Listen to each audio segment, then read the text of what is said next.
Baik, bismillahirrahmanirrahim. Pertama, awalnya saya sebenarnya adalah mahasiswa S1 saya dan S2 saya bukan ekonomi Islam. Saya berasal dari prodi akuntansi S1 dan S2-nya. Ngajar juga akuntansi di prodi administrasi bisnis. Hanya saja sejak tahun 2018-19 saya mulai ikut-ikut ngaji dan mulai tertarik dengan ekonomi Islam. Dan alhamdulillah saya sangat tertarik untuk melanjutkan studi ekonomi Islam. Saya ingin pendidikan saya ke depan lebih bermakna karena saya ingin agar apa yang saya capai ke depan juga bisa bermakna bagi akhirat saya. Oleh karena itu saya tertarik untuk mengambil ekonomi Islam. Dan alhamdulillah saya mencari-cari kampus yang ada prodi ekonomi Islamnya. Alhamdulillah saya melihat di UNAIR ada prodi ekonomi Islam yang langsung di bawah naungan FEB. Dan itu yang membuat saya tertarik untuk masuk karena pertama tentu ini akan menjadi pintu bagi saya untuk belajar lebih dalam tentang ekonomi Islam. Yang kedua, ini di bawah naungan kampus besar, salah satu kampus besar yang ada di Indonesia, yang memang concern pada pengembangan ekonomi Islam. Karena selama ini kami tahu bahwa UNAIR salah satu kampus yang kemudian memiliki prodi ekonomi Islam yang cukup concern pada pengembangan pendidikan dan riset-riset tentang ekonomi Islam. Mata kuliah yang kami terima selama di UNAIR, kami tentu saja karena ini adalah hal yang baru bagi kami, S1, S2 saya adalah akuntansi, tentu harus mengawali entry point-nya harus menyesuaikan. Alhamdulillah di UNAIR disediakan program matrikulasi, sehingga hal-hal yang sifatnya mendasar tentang ekonomi Islam harus kami pelajari lebih dulu untuk bisa masuk sebelum kuliah lebih lanjut di prodi S3 ekonomi Islam. Jadi kami mengawali dengan matrikulasi untuk belajar tentang fikih muamalah dasar, konsep dasar ekonomi Islam, dan kemudian beberapa hal yang mendasar agar bisa menyesuaikan dengan ritme perkuliahan yang ada di UNAIR. Jadi kami mengaluinya dengan proses matrikulasi dan alhamdulillah di awal-awal tentu memang berat bagi kami yang dari bukan basic ekonomi Islam, tapi seiring waktu dengan proses pembelajaran dan dosen-dosen yang ada di sana di UNAIR ini cukup fleksibel dalam memberikan materi, memberikan bukan hanya di kelas saja tapi di ruang kelas, di luar kelas kita bisa berdiskusi sehingga hal-hal yang sifatnya baru bagi kami dapat dengan mudah kami pelajari selama di UNAIR. Alhamdulillah itu yang membuat kami bisa lebih mudah untuk menyesuaikan diri meskipun kami bukan dari prodi ekonomi Islam. Alhamdulillah ilmu baru sangat banyak kami dapatkan karena tentu saya ini adalah sesuatu yang baru, maka ilmu baru yang saya dapatkan dan tentu ilmu baru yang sangat bermakna karena saya mendapatkan ilmu yang sangat penting yaitu tentang bagaimana fikih muamalah di awal-awal tentang ekonomi Islam sendiri, konsep dasar ekonomi Islam sebagai sebuah gagasan alternatif terhadap ekonomi konvensional yang kemudian mendominasi dunia saat ini. Tentu ekonomi Islam sebagai sebuah ekonomi sebagai sebuah nilai, sebagai sebuah prinsip itu harus didorong dan alhamdulillah kami mendapatkannya dan alhamdulillah banyak sekali pelajaran penting yang kami dapatkan dari mata kuliah kami di UNAIR ini dan alhamdulillah juga disajikan oleh dosen-dosen yang memang kompeten di bidangnya. Mereka paham tentang apa yang mereka sampaikan dan kemudian mereka tahu bagaimana cara menyampaikan dengan baik sehingga dengan mudah kami pahami meskipun basic kami bukan dari ekonomi Islam. Alhamdulillah, salah satu manfaat saya kuliah di UNAIR adalah kami memanfaatkan jaringan UNAIR. Alhamdulillah UNAIR ini luar biasa dalam jaringan internasional maupun jaringan nasionalnya. Salah satu bukti kami memanfaatkan itu adalah dalam proses perkuliahan. Di prodi ekonomi Islam ini kami mendapatkan beberapa mata kuliah yang tidak hanya diajarkan oleh dosen UNAIR sendiri, bahkan didatangkan dari Malaysia, dari Jakarta. Dari Malaysia ada beberapa dari dosen-dosen IUM yang mereka memiliki expertise di bidang ekonomi Islam seperti Mustafa Umar Muhammad dan kemudian ada juga dari Jakarta, dari Badan Wakaf Indonesia yang memang memiliki kompetensi di bidang ini yang akhirnya kami bisa membangun jaringan saja juga dengan beberapa networking UNAIR termasuk di BI, di BWI, di Basnas dan kemudian di Malaysia, terutama kampus-kampus Malaysia kami mendapatkan banyak sekali ilmu dari mereka melalui jaringan-jaringan UNAIR ini. Alhamdulillah itu yang kami juga bisa manfaat besar yang kami rasakan di UNAIR ini adalah jaringan UNAIR yang kemudian juga dimanfaatkan untuk bisa digunakan oleh mahasiswa.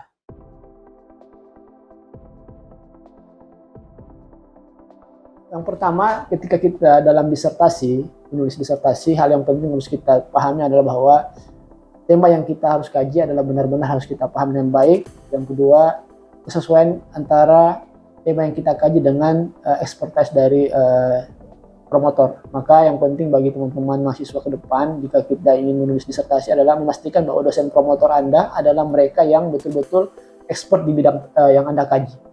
Itu sangat penting, pertama expert. Dan kedua setelah itu adalah memastikan bahwa komunikasi Anda dengan beliau akan lebih baik ke depannya. Maka yang penting adalah membangun chemistry, membangun semacam hubungan yang emosional yang baik, bukan hanya semacam hubungan dosen mahasiswa, tapi hubungan egaliter yang bisa membuat Anda lebih mudah untuk berkomunikasi. Nah, ini yang saya dapatkan di UNAIR. Alhamdulillah saya diberikan kesempatan untuk dibimbing langsung oleh promotor yang paham di bidang wakaf, karena saya mengkaji di bidang wakaf, dan terutama juga di bidang akuntansi ada kopromotor yang di bidang akuntansi wakaf, yang di bidang akuntansi, yang masing-masing memiliki kemampuan dan kapasitas di bidangnya. Dan alhamdulillah komunikasi kami juga sangat baik karena mereka sangat-sangat egaliter, sangat-sangat terbuka, sangat-sangat membuka ruang untuk berdiskusi lebih banyak dengan kami sebagai mahasiswa. Ini yang membuat kami mudah untuk menjalani proses ini, karena ini tentu menjadi kunci keberhasilan kita adalah memastikan bahwa promotor kita adalah mereka yang paham tentang apa yang kita kaji.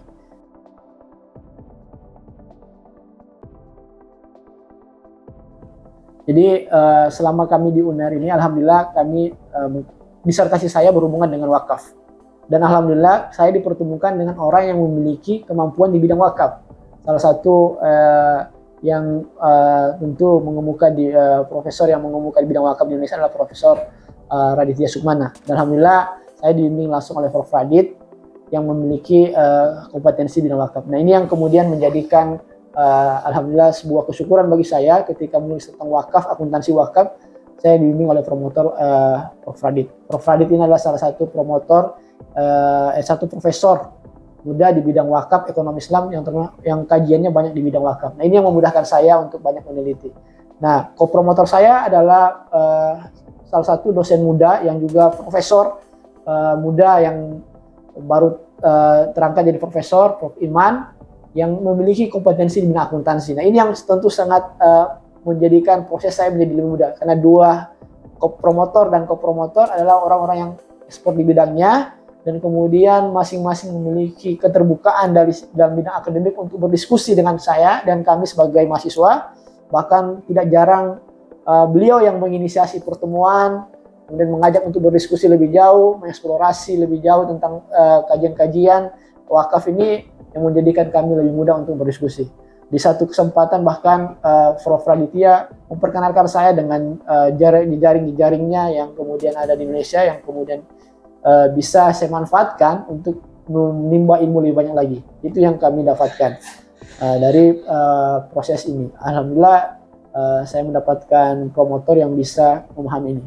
Promotor kami adalah Prof. Raditya Sukmana, salah satu profesor yang concern di bidang wakaf, yang memiliki kompetensi di bidang wakaf, dan alhamdulillah riset kami dengan beliau bisa berkembang dari proses diskusi.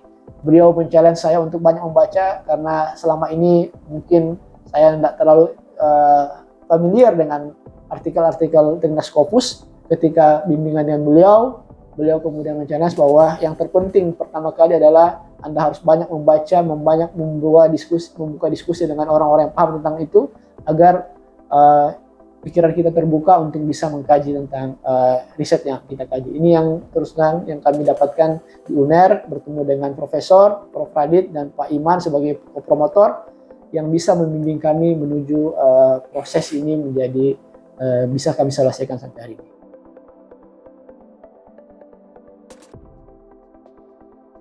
Jadi salah satu kunci dalam menulis disertasi itu adalah referensi. Ini yang menjadi penting. Alhamdulillah kami di-challenge terus dengan Prof. Radit untuk terus membaca, dan alhamdulillah di UNAIR ini yang menjadikan kami mudah, karena di UNAIR ini fasilitas terkait dengan referensi itu sangat lengkap. UNAIR melanggan Scopus yang menjadi pintu masuk kita untuk mencari referensi, kemudian juga beberapa publisher, Emerald, Elsevier, dan yang kemudian yang terkenal, yang menjadikan kita bisa lebih mudah untuk mencari referensi. Dan ini yang alhamdulillah memudahkan kita. Dari sisi fasilitas UNER memiliki banyak ruang-ruang untuk berdiskusi, ruang-ruang untuk belajar. Selain perpustakaan ada ruang baca, ada ruang diskusi yang memudahkan kami untuk belajar. Nah ini yang tentu menjadikan saya dalam proses ini ketika saya full tugas belajar datang ke Surabaya untuk kemudian memutuskan bahwa selama kuliah saya akan stay di Surabaya di UNER, belajar setiap hari dan alhamdulillah fasilitasnya lengkap, dan ini yang membuat kami bisa lebih mudah dalam memperoleh banyak referensi karena UNER melanggan beberapa publisher dan kemudian Scopus yang menjadi pintu masuk kita untuk bisa mencari referensi.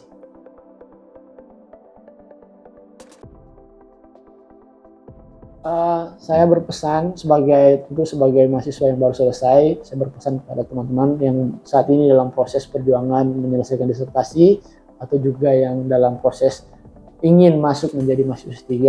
Yang pertama bahwa belajar itu adalah sebuah tekad yang harus disertai dengan kesungguhan dalam prosesnya. Oleh karena itu saya berharap kita belajar dengan bersungguh-sungguh. Ada banyak kendala-kendala yang akan kita hadapi, tapi itu hanya bisa diselesaikan ketika kita memiliki kesungguhan dan tekad untuk menyelesaikannya. Yang pertama adalah kesungguhan tekad. Yang kedua adalah komitmen secara pribadi untuk terus setiap hari memperbarui ilmu kita, membaca banyak referensi. Di awal-awal kuliah saya ini adalah sangat jarang membaca referensi jurnal-jurnal reputasi internasional, terutama yang terima Scopus. Dan selama proses ini promotor dalam hal ini Prof. Raditya selalu men-challenge kita untuk menambah referensi, membaca, karena itu adalah kunci bagi kita untuk bisa menemukan benang merah dari riset kita, menemukan ide-ide yang penting dari disertasi kita. Hanya dengan membaca kita bisa menemukan gap dan kebaruan dari disertasi kita. Karena tentu kita tidak bisa menemukan kebaruan kalau kita tidak tahu kondisi riset hari ini. Nah itu yang menjadi penting. Yang kedua adalah membaca. Dan yang ketiga yang penting adalah Anda harus lebih banyak berdiskusi dengan teman-teman Anda. Saya alhamdulillah selama kuliah itu banyak berdiskusi dengan teman-teman, bukan hanya dengan teman-teman ekonomi Islam saja, tapi teman-teman yang lain, di prodi yang lain, di kampus yang lain, bahkan dengan dosen-dosen, dengan senior. Itu yang memudahkan kita untuk bisa selesai, karena dengan itu kita bisa banyak menambah ilmu, menambah jejaring, dan menambah pengetahuan. Kuncinya adalah menambah jejaring. Jadi saya kira yang terpenting adalah semangat. Kita harus tetap punya fokus, punya target kapan kita selesai, dan harus kemudian bisa kita tahu caranya, bagaimana cara kita selesai. Banyak teman-teman yang bingungan dalam menulis disertasi karena tidak memiliki target kapan dia harus selesai. Kita harus pasang target. Kalau kita mau selesai 4 tahun, berarti kita harus tahu 4 tahun itu apa yang harus dilakukan hari ini, besok, dan besoknya lagi, sehingga kita tahu capaian kita tiap harinya. Demikian mungkin dari saya. Semoga ini bermanfaat, dapat memberikan kontribusi bagi teman-teman yang ingin dalam proses penyelesaian studi dan ingin sekolah S3. Semoga bisa bermanfaat bagi kita semua. Assalamualaikum warahmatullahi wabarakatuh.